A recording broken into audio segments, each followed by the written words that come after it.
And welcome back at 6:44.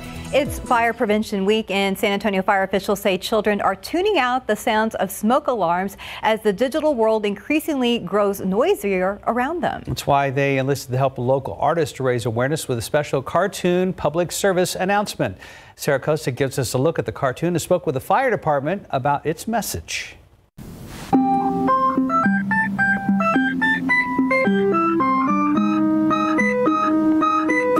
When it comes to fire prevention, the smoke alarm is the #1 tool. But the San Antonio Fire Department says they're encountering a new problem: children tuning it out because of all the digital noises in our world. We know it's a big problem for kids because they sleep through it, because they're used to all the noises.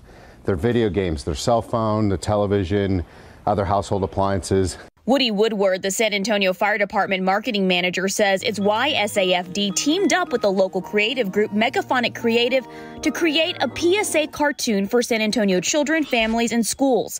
He says this year the focus is to have parents teach their kids what the sounds are.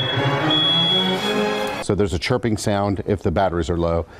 But the important thing we're focusing on is when the fire alarm actually goes off, that smoke detector actually goes off, that you have to do something. Life is a symphony of sounds. Your smoke alarm is made to break the harmony when you hear. Find a safe place outside and find the grown-up. Woodward advises checking your smoke alarms in your home at least once a month. He says all you need to do is push the button on the alarm to make sure it's working. Be aware that those smoke detectors save lives. We just had a fire this week, pretty bad fire, where the folks got out of the house because the smoke detector woke them up. You can see the full PSA cartoon and more educational material on fire prevention at firesafesa.com. Sarah Costa, KSAT 12 News.